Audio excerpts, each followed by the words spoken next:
The mud was a promise.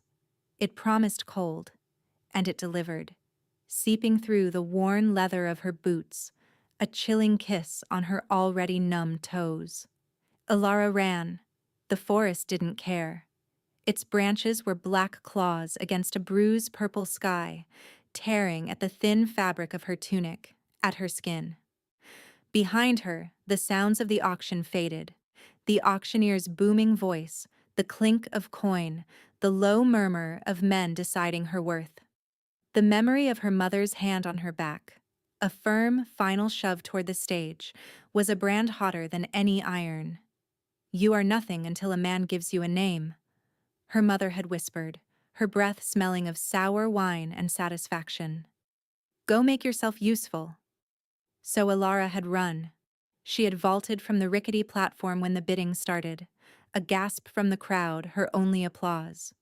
She was a flicker of motion, a desperate animal slipping through the grasping hands of the guards, worthless, unclaimed, and now hunted. The air grew colder with every step she took deeper into the woods. This was the Blightwood, the locals called it. A place where the seasons died and winter held eternal court. The trees here were different, their bark coated in a layer of what looked like frost. But it didn't melt. It was hard, like glass. The ground crunched under her feet, not with leaves, but with frozen, brittle moss. She was a fool to come here. Everyone knew the stories. The woods were the domain of a beast, or a ghost, or a king so cruel he had frozen his own heart. The tales changed with the teller, but the warning was always the same: stay away. But the alternative was the auction block. To be sold like a broodmare, her worth measured in the strength of her hips and the obedience in her eyes. No, she would take her chances with the frozen king. Her lungs burned. Every breath was a shard of ice. She stumbled, her foot catching on a root that was more stone than wood, and fell. Not into mud this time, but onto a carpet of frost that bit at her palms. She didn't have the strength to get up. This was it. The end of a short, pointless life. She would freeze to death, unclaimed and unnamed, just as her mother always said she would. A failure. Lying there, with the last of her energy seeping into the frozen earth, she heard it. A sound that didn't belong in the dead silence, a rhythmic metallic clink. Then a groan, low and deep, full of a pain so profound it seemed to make the air vibrate. It was not the sound of a beast, it was the sound of a man. Curiosity, that stupid, stubborn flicker of life that refused to be extinguished, forced her to her knees. She crawled toward the sound, her body screaming in protest. The forest grew denser, the air colder still, until she felt it on her skin like a physical weight. She broke through a final screen of skeletal branches and stopped. Her breath caught in her throat, a puff of white vapor. He was chained to the heart of an ancient petrified oak. Massive iron links, thick as her wrist, were wrapped around the tree and around him. One bound his chest, pinning him to the bark. Others shackled his wrists and ankles. The iron itself was coated in a thick, unnatural frost, the same as the trees, and it seemed to radiate a cold that was far more intense than the surrounding air. He was huge, a giant of a man, with shoulders so broad they seemed to strain the very concept of a human frame. His hair was a wild mane of black, dusted with snow. His head was slumped forward, his face hidden, but she could see the corded muscles of his neck, the powerful lines of his back beneath a torn, simple tunic. He was alive. Barely. The slow, agonized rise and fall of his chest was the only proof. A faint blue light seemed to pulse beneath his skin, a sickly glow that illuminated the veins in his arms. It was the source of the cold. It was coming from him. This was the king of the stories. The beast, the ghost. Fear, cold and sharp, finally pierced through her exhaustion. She should run, turn around, go back, and take her chances with the auction. Anything was better than this. But as she watched, He shivered, a violent, bone-rattling tremor that made the chains clink. A sound escaped his lips, a pained whisper of a word she couldn't catch. It wasn't a roar, it wasn't a growl, it was a sound of pure suffering. And in that moment, he wasn't a king or a beast. He was just a man, trapped and dying. She had spent her entire life being told she was nothing, that she had nothing to offer. And maybe it was true, but she had a little warmth left in her body. She had 2 hands, and she had a deep, abiding hatred for cages. Alara pushed herself to her feet, her decision made. She was going to help him, even if it was the last stupid thing she ever did. She took a tentative step forward. The cold intensified, a physical blow. It was like walking into an icy sea. It stole her breath, stung her skin. The blue light under his skin pulsed, and the frost on his chains thickened. It was a defense, a warning. "I'm not going to hurt you," she whispered, the words absurd in the face of his power, his size. Her voice was thin and reedy. He didn't move, didn't show any sign he'd heard her. She edged closer, her gaze fixed on the lock.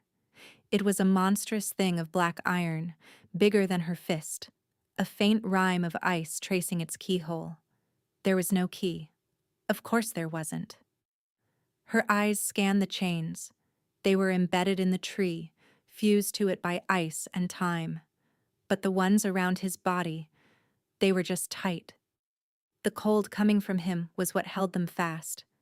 She reached out a trembling hand, hesitating just inches from his skin. The air crackled with a cold that felt like static electricity. She could feel the power radiating from him, a wild, untamed thing that was slowly consuming him. This wasn't just a man chained to a tree. This was a furnace being smothered in ice. Her fingers brushed the iron chain across his chest. Pain, sharp and immediate, shot up her arm. It wasn't the cold, it was a burn, a frost burn that felt like fire. She snatched her hand back with a cry, cradling it to her chest. The tips of her fingers were already turning white. He stirred. His head lifted an inch, then fell back. Another groan, lower this time. A name. Lyra. The name hung in the air, a ghost of a sound. She looked at her hand, then back at him. This was madness. He was dangerous. His very presence was a weapon. But she remembered the auction block, the leering faces, her mother's cold dismissal. She had run from one cage only to find another, and the man in this cage was a victim, just as she was. "I don't know who Lyra is," she said, her voice stronger now, fueled by a strange mix of pity and defiance. "But she's not here. I am." She ignored the pain in her fingers. She needed to break the ice. She needed warmth. Fire. Her gaze swept the frozen ground. There was no dry tinder, no wood that wasn't encased in that eternal frost. But she had seen the smithy in her village work. He didn't just need heat, he needed friction. Force. She found a heavy, sharp-edged rock, its surface slick with ice. It was all she had. Bracing herself, she approached him again, this time ignoring the biting cold. She positioned the rock over the central lock on his chest. "This is going to hurt," she muttered, more to herself than to him. "Probably me." She raised the rock and brought it down with all her strength. The impact was jarring. A loud crack echoed through the silent woods, but it wasn't the sound of the lock breaking. It was the sound of the ice shattering. Shards flew, stinging her face. A wave of raw cold, more intense than anything before, washed over her, and she staggered back, gasping. The man screamed. It was a raw, primal sound of agony, and it tore through the forest. It wasn't a beast's roar. It was a man's scream, ripped from the depths of a pain she couldn't imagine. The blue light under his skin flared violently, and for a second, she could see the shape of his bones through his flesh. She had made it worse. He thrashed against the chains, his entire body convulsing. The iron groaned under the strain. The frost she had shattered began to reform instantly, creeping back over the lock, thicker than before. "Stop," she pleaded, though she knew he couldn't hear her. "Please, stop." But her failed attempt had done something. The violent surge of his power had cracked the ice not just on the lock, but on the chains themselves. She saw a flicker of dark metal beneath the rime on his wrist shackles. She had a new, terrible idea. She scrambled back to him, ignoring the waves of cold that made her teeth chatter and her muscles lock. She couldn't break the lock. But maybe she could break what the lock was holding. She grabbed the chain across his chest with both hands. The frostburn was immediate, searing, but she held on, gritting her teeth against the pain. She wrapped her fingers around the iron, her burned skin protesting, and pulled. Her muscles screamed. She was nothing against the sheer mass of it. But she didn't let go. She thought of her mother's face, smug and triumphant. She thought of the men at the auction, their eyes crawling over her. Rage, hot and pure, surged through her. It was a useless, pathetic rage, the fury of the powerless. But it was hers, and it was warm. She pulled again, a wordless cry tearing from her throat. Something gave, not the chain. Her. A warmth flooded her hands, chasing the frostburn away. It wasn't fire, but it was a deep, steady heat that felt like a banked hearth. It flowed from her, down her arms, into her hands. The iron under her fingers began to hiss. The thick frost that coated it sizzled and vanished, replaced by droplets of water that steamed in the frigid air. She stared, bewildered. The chain was glowing, a dull red, right where she held it. The man went still. The thrashing stopped. The agonized screaming subsided into ragged breaths. He lifted his head, slowly this time, as if it took all the strength he possessed. For the first time, she saw his face. It was a face carved from granite and moonlight. Harsh planes and sharp angles, a strong jaw shadowed by black stubble, a mouth that looked like it had forgotten how to smile. It was a face of brutal, breathtaking beauty. But it was his eyes that held her captive. They were open, just a slit, but she could see them. They were the color of a winter sky, a pale, piercing gray, and they were fixed on her. He was awake. He was looking at her, and in those eyes she saw not gratitude, not anger, but a dawning, soul-shaking horror. "No," he rasped, his voice a gravelly ruin. It was the first word he had spoken to her, and it was a denial. "Get away from me." He was the Alpha King. His name was Kale. She learned that much from the whispers of the men who found them 2 days later. She had managed to heat the chains enough to create a weak link, a place where the metal had become brittle. It took hours of her repeatedly burning herself, pouring her strange, inexplicable warmth into the iron until it glowed, then letting it cool. She had used the rock to hammer at the glowing spot until, with a final shrieking groan, it had snapped. He had collapsed the moment the tension gave, a dead weight she could not hope to move. She had dragged him away from the frozen tree, built a pitiful shelter of branches around him, and huddled against his side, sharing her body heat, trying to fight back the terrifying cold that still radiated from him. Parf. She had saved a king, and he hated her for it. "What were you thinking, touching him?" One of the guards, a man named Borin with a scarred face and wary eyes, had demanded. He hadn't been yelling at her. He had been terrified for her. His Majesty's condition. The chill can kill. He was dying, she had replied, her voice hoarse from disuse. That had silenced them. They had bundled the king, still unconscious, in thick furs and carried him on a litter. They had treated her with a strange mixture of awe and suspicion, giving her a horse to ride but keeping their distance. Now she stood in a stone chamber in the heart of the village that served as the king's temporary court. It was a rustic, drafty place, but it was warm. A fire roared in the hearth. And she was clean, dressed in a simple but warm woolen dress someone had provided. She was also a prisoner. They didn't call her that, of course. She was the honored guest, the king's savior. But the guards outside her door were not there for her protection. She was waiting for him. When he finally entered, the fire in the hearth seemed to shrink. The room grew colder.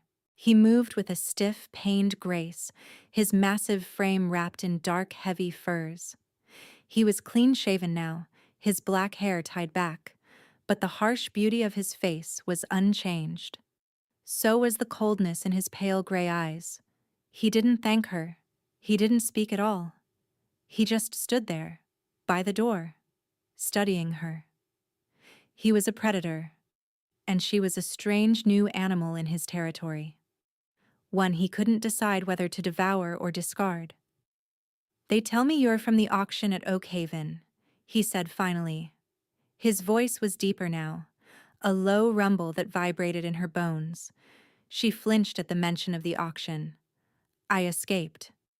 "So you ran into the Blightwood, into my lands." His tone wasn't accusatory. It was a simple statement of fact.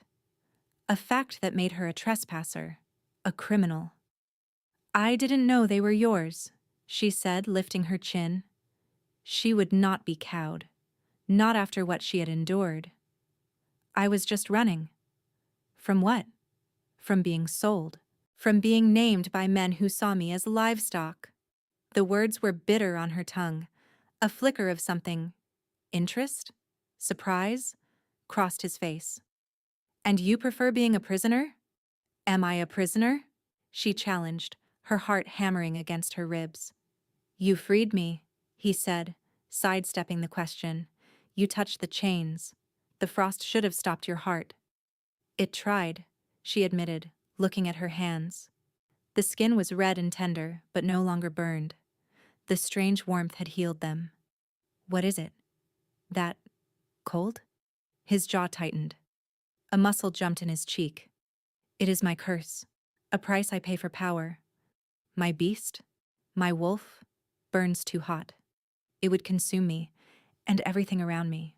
So it is balanced by a winter in my blood, a winter that is slowly winning." He spoke of it so clinically, as if describing a faulty piece of machinery. But she had felt the agony in it. She had seen the blue light, the creeping frost. "Chaining yourself to a tree seems like a poor remedy," she said, the words sharper than she intended.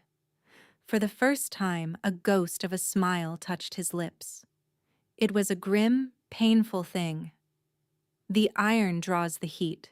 The cold leaches into it.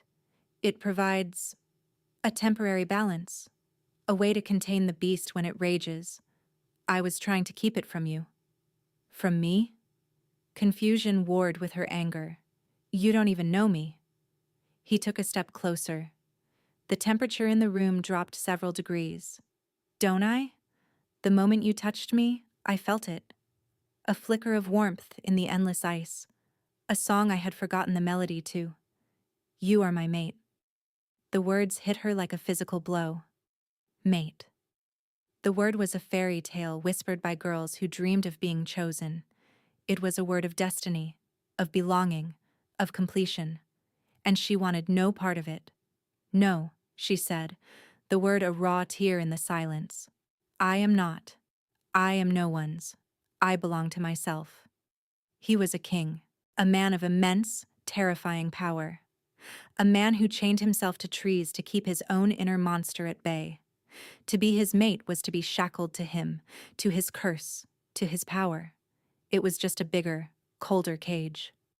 "You can deny it," he said, his voice dangerously soft.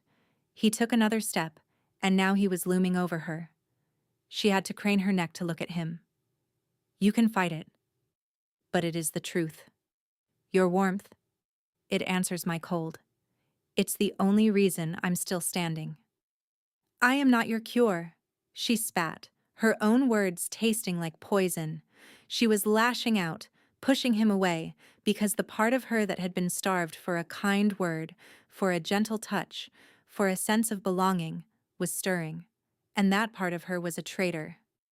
"I don't want to be your cure," he growled, the sound startlingly animal. His gray eyes flashed with a hint of gold. "I want to be your king." "Kings take," she shot back. "They conquer, they own. I will not be owned." They were adversaries. She saw it in that moment. He saw her as the solution to his problem, a key to fit his lock. She saw him as the ultimate symbol of everything she was fighting against, a man who believed he had the right to claim her, to name her, to define her existence by his own. "I love you," he said, and the words were so unexpected, so raw and torn from him that they stunned her into silence. It wasn't a declaration of romance.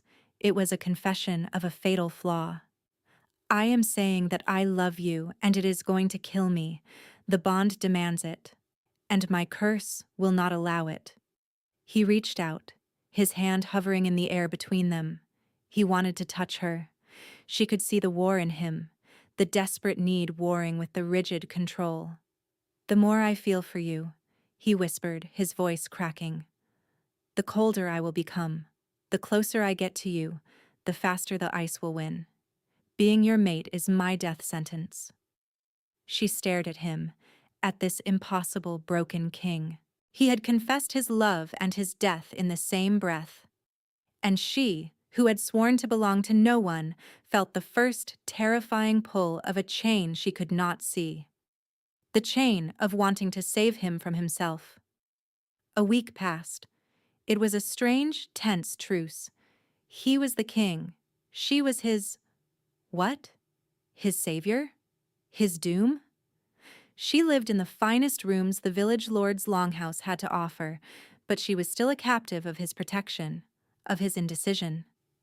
They were adversaries locked in a strange dance. He would visit her, standing at a careful distance, the air around him always colder than the rest of the room. They would talk, or rather, they would clash. She asked him about his kingdom, and he spoke of duty, of strength, of the hard choices a king must make to protect his people.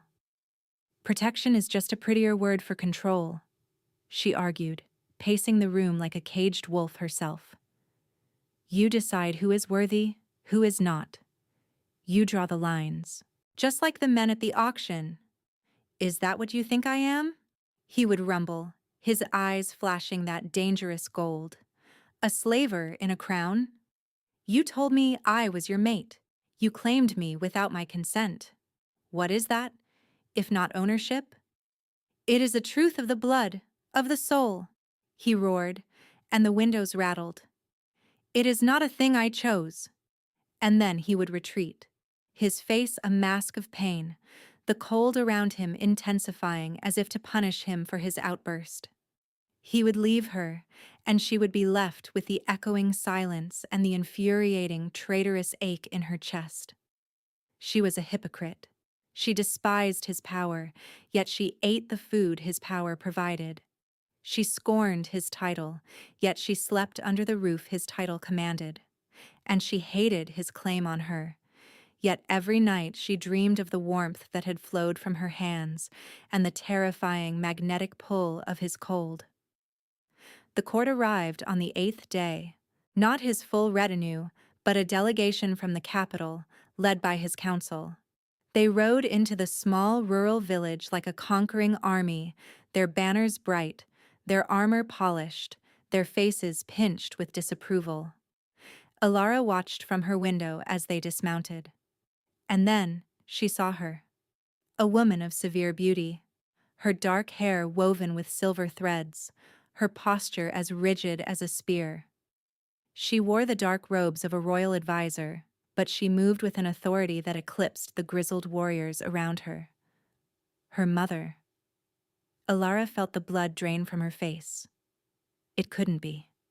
Her mother, Lysandra, was a bitter woman in a failing village, a woman who had sold her only daughter for the price of a few good harvests. How could she be here, among kings and councils? But it was her. The same cold eyes, the same thin, disapproving line of her mouth. She looked up, her gaze sweeping the longhouse, and for a moment, her eyes met Alara's. There was no recognition, no surprise. Only a cool, calculating dismissal. Panic seized Alara. She backed away from the window, her heart a frantic bird in her chest. Cale found her there, huddled in a corner, trembling. He didn't hesitate this time. He crossed the room in 2 long strides, the cold forgotten, and knelt before her.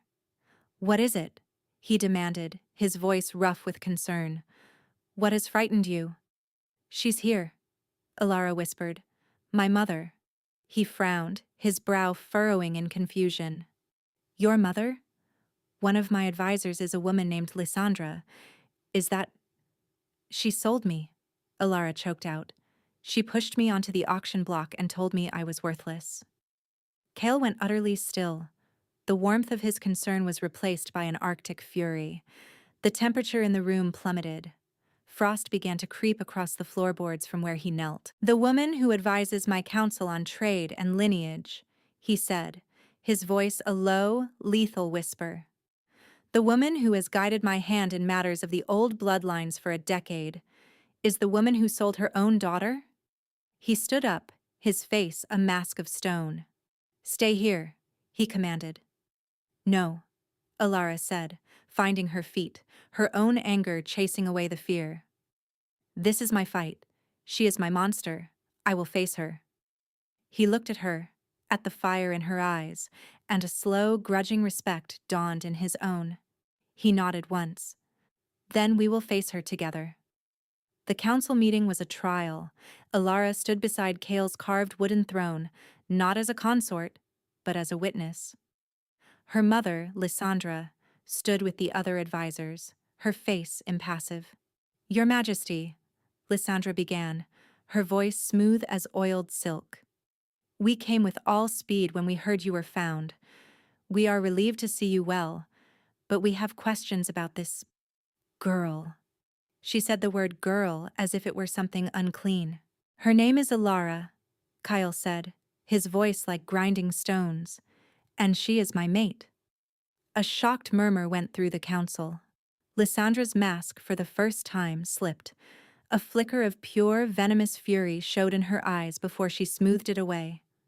"Your Majesty, with respect," she said, her voice dripping with false concern. "The bond can be confusing, especially after your ordeal. This girl is an unclaimed Omega, a runaway from a debt auction.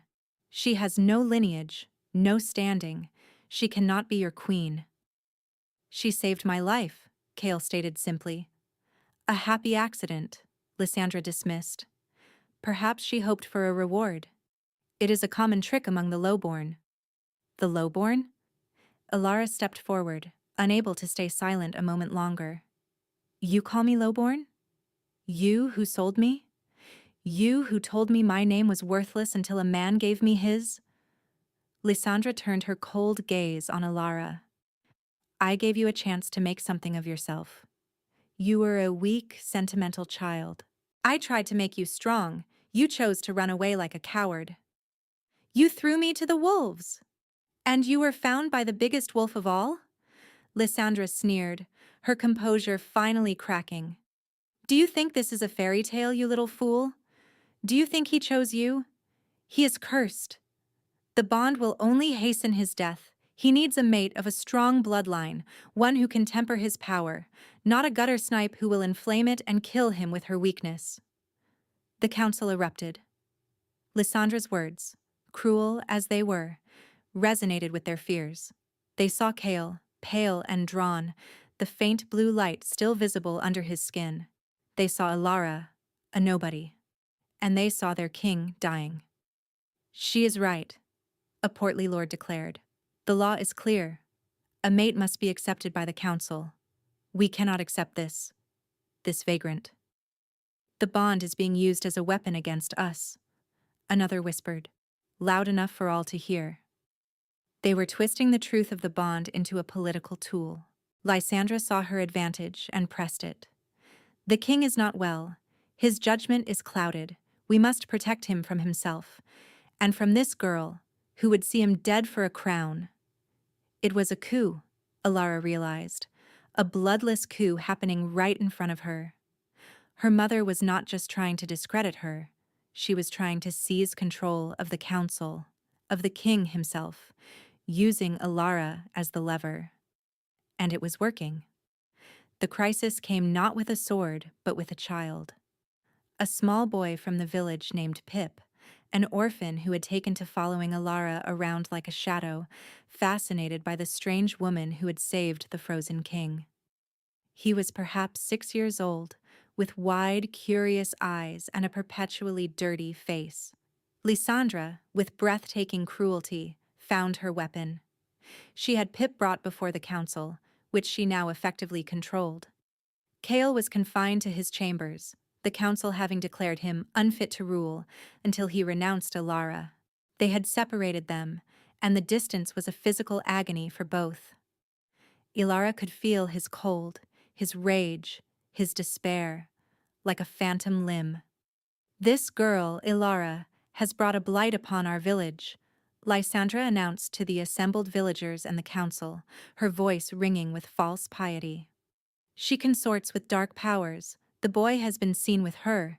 He is tainted." Pip stood there, terrified, clutching a small wooden bird Ilara had carved for him. "The taint must be purged," Lysandra declared. "By ancient law, the source of the corruption must be cast out. She will be exiled. The boy must be cleansed." The word cleansed was a chilling euphemism. They meant to perform some brutal, archaic ritual. They meant to hurt him to punish her. This was it. The moment her mother won. She had taken the king. She had turned the council. And now she was going to destroy an innocent child to seal her victory. Alara was brought out, flanked by guards. She saw Pip, his small body trembling, tears streaming down his face. She saw her mother's triumphant smirk. She saw the fearful, angry faces of the villagers, whipped into a frenzy of superstition. Rage, black and suffocating, rose in her throat. Rage at her mother. Rage at the council. Rage at the world that had always told her she was nothing. She had held on to that rage for years. It had been her shield and her sword. It was the fire she had used to run from the auction, the fury that had driven her to break Kale's chains. But as she looked at Pip's terrified face, she knew rage was not enough. Rage would burn everything, the innocent along with the guilty. Rage was her mother's weapon. It could not be hers. She looked at Lysandra, truly looked at her for the first time, not as a monster, but as a woman twisted by bitterness, by fear, by her own perceived powerlessness. A woman so desperate for control she would sell her own child, manipulate a king, and threaten a boy, all to prove she was not nothing. She was just as trapped in a cage as anyone else, a cage of her own making. And in that moment of understanding, a strange peace settled over Ilara. The rage didn't vanish. It was transmuted. The burning heat became a clear, steady light. She took a deep breath and she let it go. All of it. The years of pain, the feeling of worthlessness, the desperate need for her mother's approval, and the burning hatred that had replaced it. She forgave her. Not for Lysandra's sake, for her own, for Pip's, for Kale's. "You are wrong, Mother," Ilara said, her voice quiet, but it carried across the silent square. She walked forward, the guards parting before her, uncertain. She knelt before Pip, ignoring everyone else. "There is no taint. There is only fear." "Seize her!" Lysandra shrieked, her control finally shattering. "She is defying the council." As the guards moved to grab her, Ilara placed a hand on Pip's shoulder. "It's all right, Pip. No one is going to hurt you." At her touch, it happened. It wasn't fire. It wasn't an explosion. It was a wave of golden light that erupted from her, silent and profound. It was the warmth of 1,000 sunrises, the scent of spring earth after a long winter. the feeling of a hearth on the coldest night. It washed over the square, over the guards, over the villagers, over the council. The guards stopped in their tracks, their hands dropping, their faces slack with awe. The villagers gasped, the fear in their eyes replaced by wonder. The frost that perpetually clung to the edges of the blightwood, the chill that had seeped into the very stones of the village, melted. For the first time in memory, a gentle, warm breeze stirred the air. The light shone from her, a beacon of pure, untainted life, a bloodline ability, dormant for generations, awakened by an act of absolute forgiveness, the power not to burn, but to heal, not to conquer, but to restore. She looked up, and her golden gaze fell upon her mother. Lysandra recoiled as if struck, shielding her eyes. The light didn't harm her, but it exposed her. In its pure, honest glow, all her lies, all her manipulations, all her bitterness, were laid bare for all to see. She was just a small, hateful woman, stripped of her borrowed power. The door of the longhouse burst open.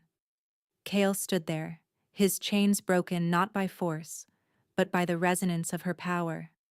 The blue light in his skin was gone, replaced by a healthy human flush. The terrible cold that had surrounded him was absent. He was no longer a king being consumed by his curse. He was just a man, whole. His gray eyes, now clear and bright, found hers across the square. They were filled with a love so fierce and profound it stole her breath. He didn't run. He walked.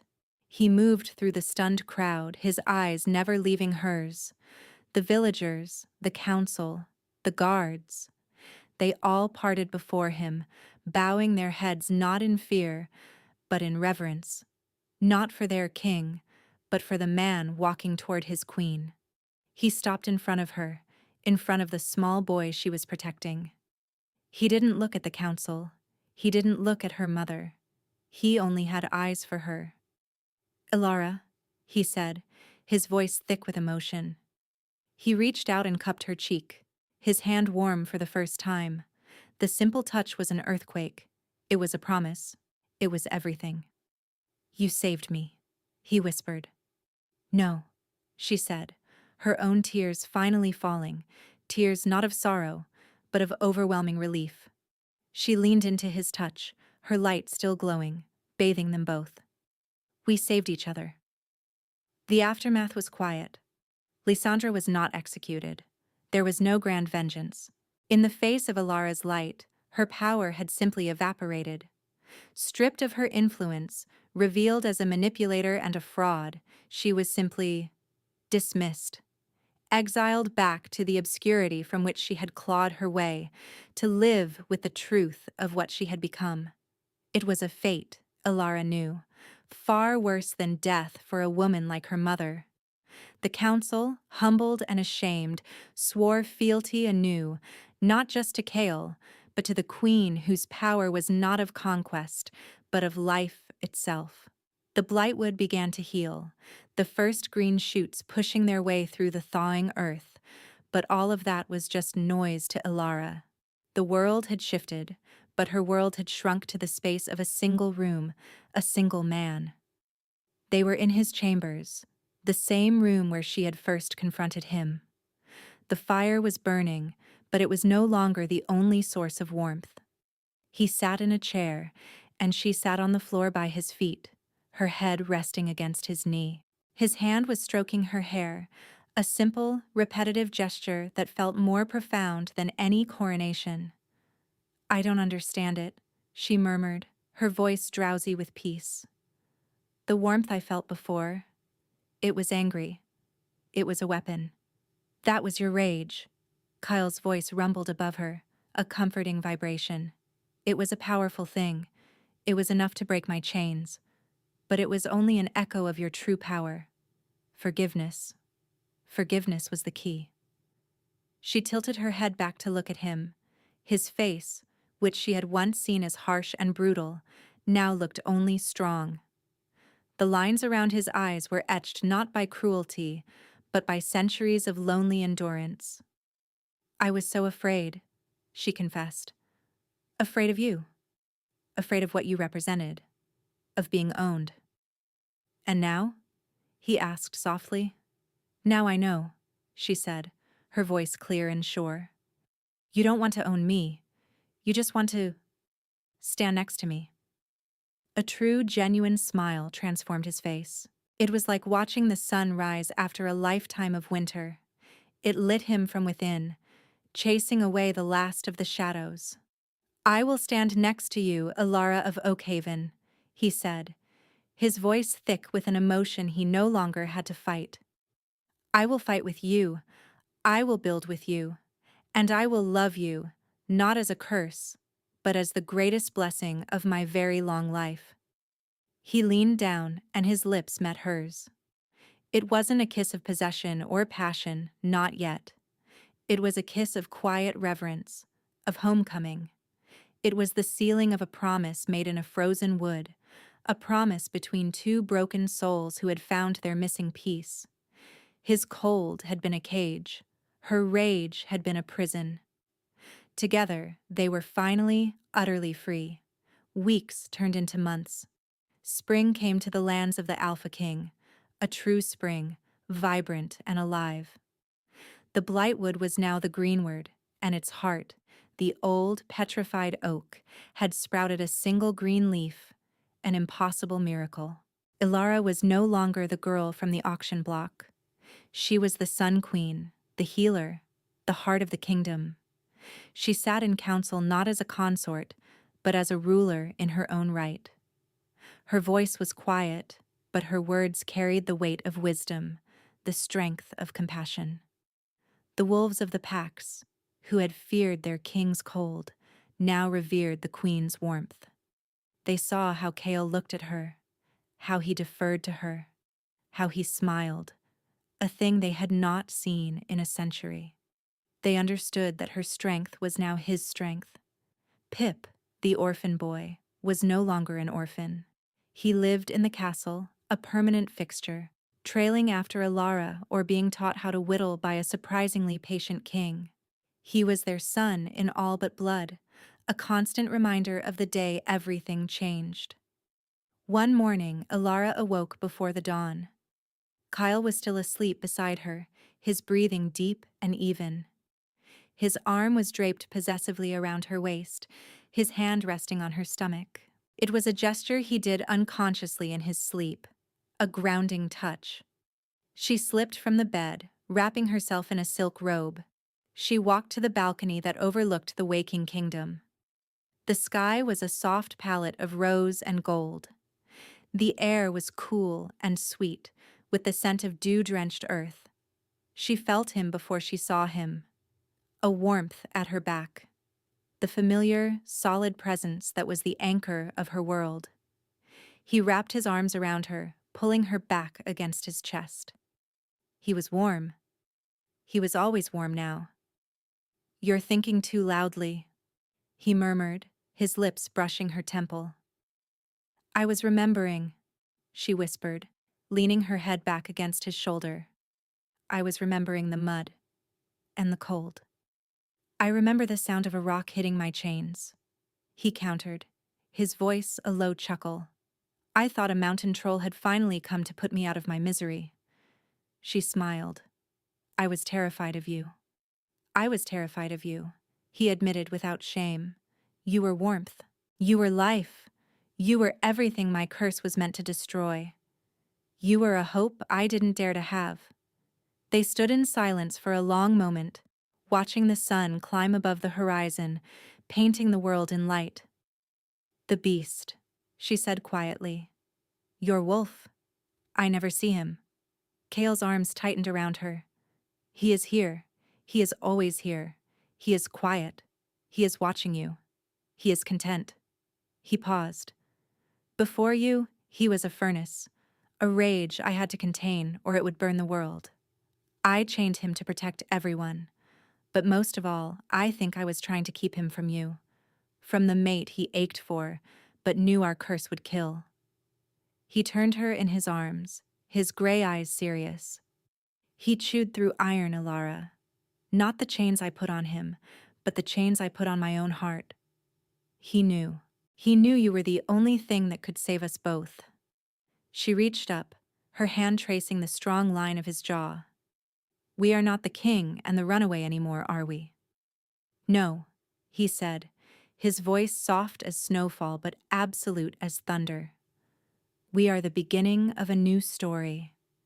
He bent his head and kissed her, a long, slow kiss that was full of the quiet promise of 1,000 more sunrises, a future they would build together. A future born not from power or prophecy, but from a simple, stubborn choice, to heal instead of hate, to love instead of fear. And in their new world, that was the only magic that truly mattered.